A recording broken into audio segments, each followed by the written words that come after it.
lovely and darling viewers, it's Jen here at Check Her Joy, and this time I'm reviewing The Power by Naomi Alderman. This is a science fiction book that explores what would happen if women gained the ability to electrically shock people and if the gender roles got flipped. So listen to the audiobook for this, which is narrated by Ajua Ando. So this book has a unique setup to it. It is told as historical fiction written in the future, but talking about stuff that happened in our time. So the book starts off with these letters between these two writers, Neil and Naomi. And Neil is trying to write this historical fiction exploring how women gained this power, the ability to send electrical shocks through people, and how that changed society. However, some apocalypse or something has happened that they don't have a ton of firsthand accounts. A lot of that stuff got destroyed. They're talking about stuff being put on electronic devices that were then wiped because of the electrical nature of the power itself, and also written documents just being destroyed because it's been so long. And also, groups that are in power might not want histories that don't support them to keep being retold.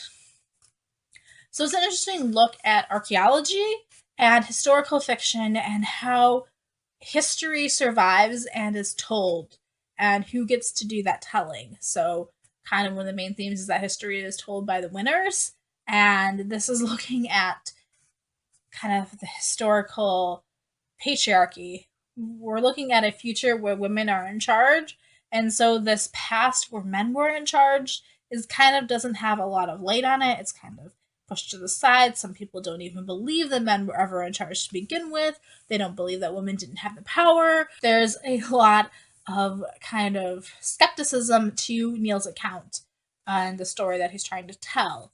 Also, the people he's talking about are fictionalized versions. Some of them are more important to kind of central figures that their stories may actually have carried through to the future, but a lot of them were people that he might have created or had to just really fill in huge gaps for.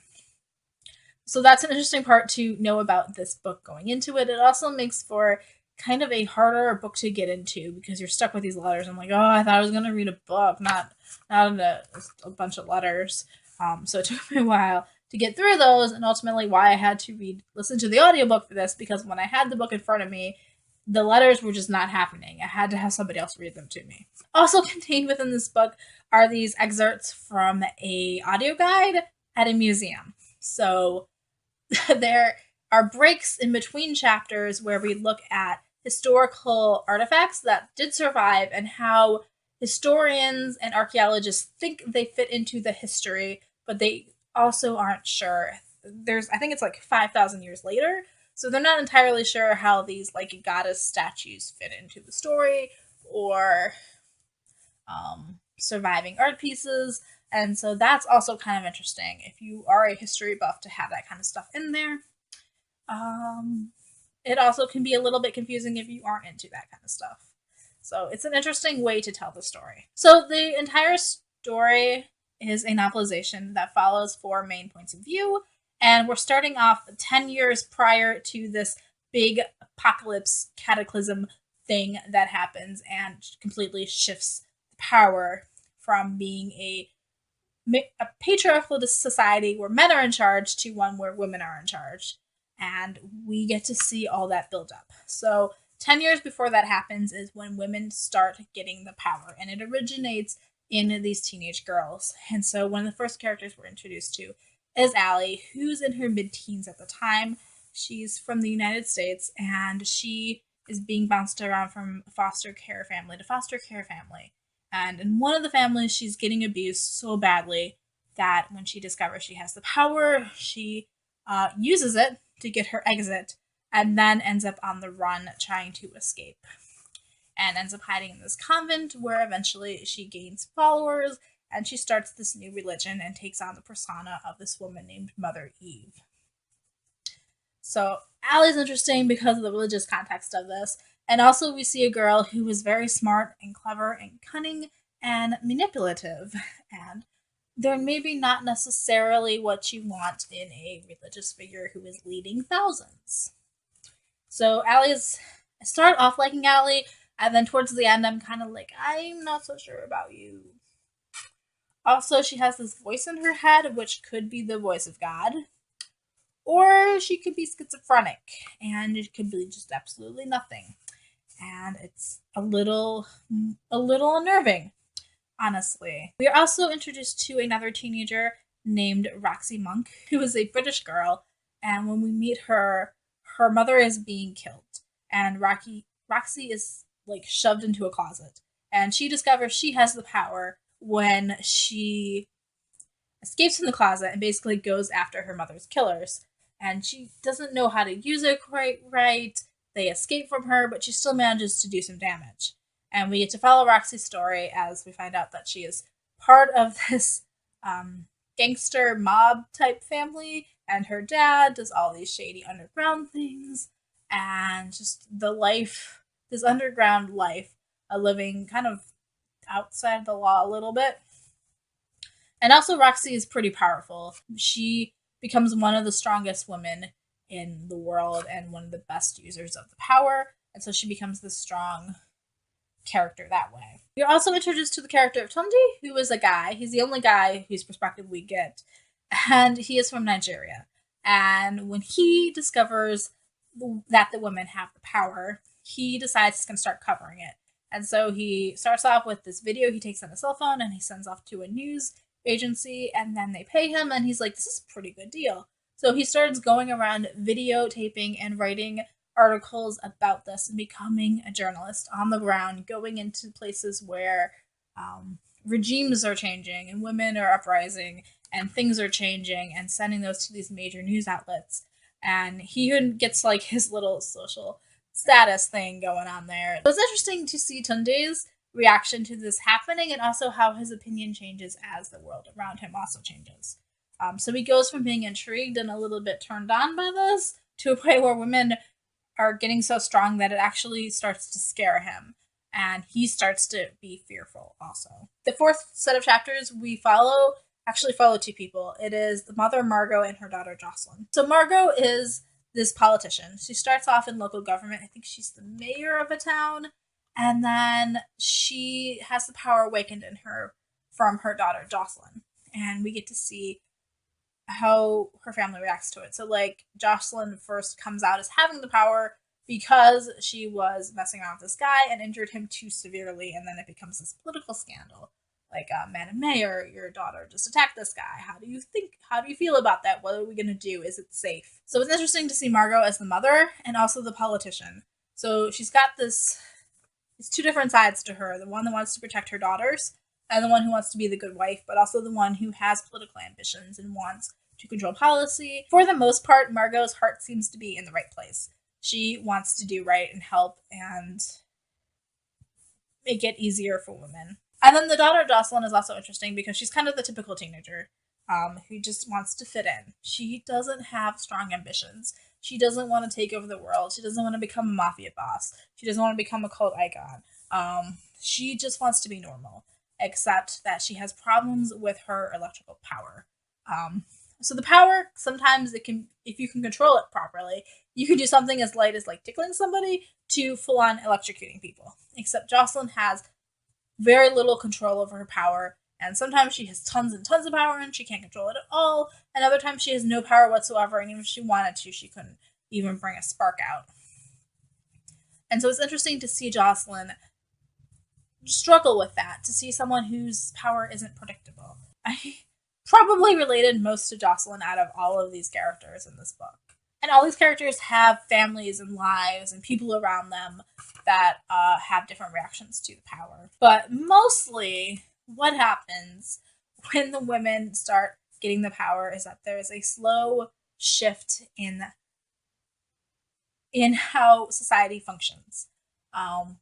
We get to see what happens when men are treated the way that they treat women.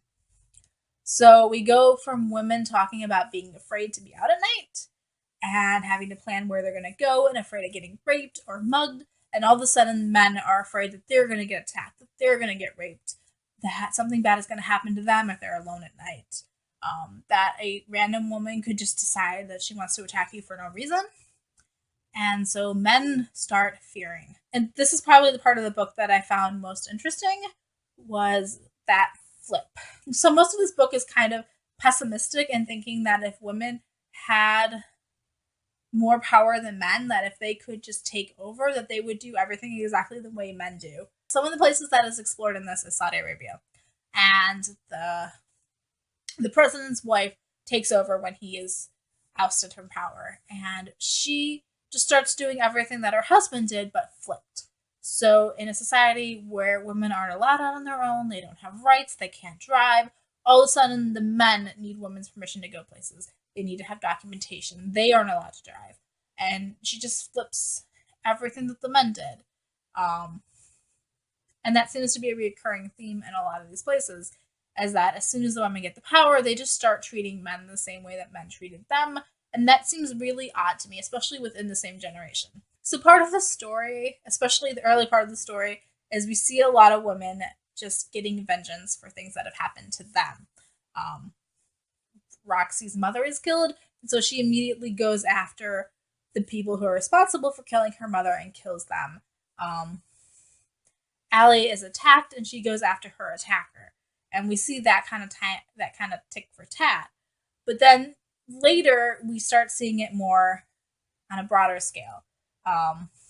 Women were being sex trafficked. Now men are going to be sex trafficked. Women were being abused as servants. Now the men are going to be abused as servants.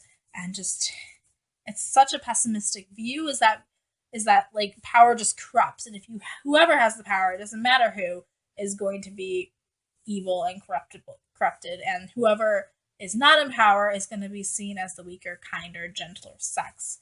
And that just seems so strange to me. Like, I honestly want this middle ground where, like, we rule together, or rather, it just is. It doesn't matter whether you're a man or a woman. You can just be in charge or do whatever. So most of this book is pretty pessimistic, and it felt a little weird to me. But I did like seeing the men react to things, and all of a sudden the men having to deal with things that we think of as typically female stuff. Like men being afraid to go out on their own, and seeing exactly how ingrained sexism is in our society and how internalized it is.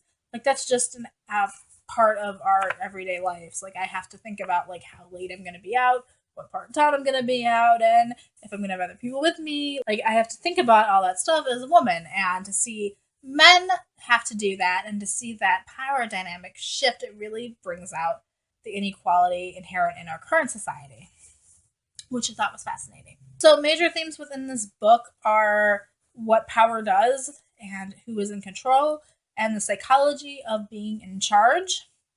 We also see a lot of politics and religion and how gender role works, how we get to see a lot of terrorism and war happening, which was all interesting. We definitely get to see kind of the science between electricity, like what kind of things will conduct electricity. As women start exploring what they can do with their power, they start messing around with, like, setting electrical currents through water, or setting electrical currents through metal, and trying to amplify that and trying to make themselves more powerful. There is also a push within the society of men who want their power back. They think that the way the world should operate is that men are in charge and women are supposed to be inferior. And so there is this men's group called Urban Docs that starts trying to take back power, and they do this a lot through terrorism and just bombing places, like bombing malls and stuff, and trying to gain back followers that way. And so that was kind of interesting. And it also felt kind of strange because we don't see any men kind of just supporting women and saying, hey, I'm with you, honey. Like, Margot's husband, for instance, ends up divorcing her, and they end up getting separated because she doesn't want to be subservient anymore. She wants her own power. She wants to be in charge. And we also get to see how storytelling works and how history is viewed through these letters, and the fact that we're seeing this through a historical context. And actually, the very last section of this book is Naomi giving her feedback to Neil about this novel, and how she doesn't think that men are particularly, like, well regarded, and that this book might have a wider audience if he published under a female name.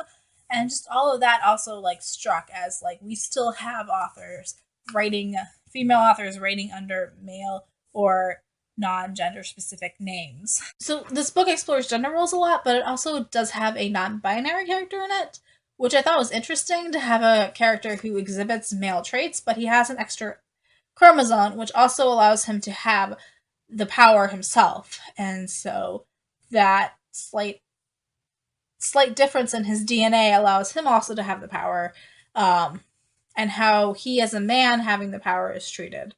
And I thought that was interesting, but it also wasn't explored very much in this book, and I kind of wish it was. Like, I wanted to know more about that. Like, it's kind of Naomi Alderman's nod to, hey, I know non binary people exist, but I really just want to focus on women, I think, is what happened here. So the book seems pretty pessimistic, but I still think it's an interesting read for the psychological exploration of what our gender roles are. I'm not sure I would necessarily label it a feminist book, though, since it flips the gender dynamic and still isn't equality. Having women in charge is not the same as men and women being equal. If that, women being in charge comes at the risk of men being treated the way that we're treating women, that's not equality. So I'm a little bit hesitant to label this a feminist book, but it also does explore gender roles in that format. So I think it's worth reading, and it's interesting, and I did like it mostly, so I gave it 4 stars, but I'm not in love with it, and I don't love the pessimistic tone of this book, and the thought that women aren't going to be any better than men if we're in power, or that one gender has to be in power over the other. That for some reason we can't both coexist or something. So the book was a little bit too black and white in the gender roles. Yes, I would recommend it. However, I probably should have mentioned trigger warnings first.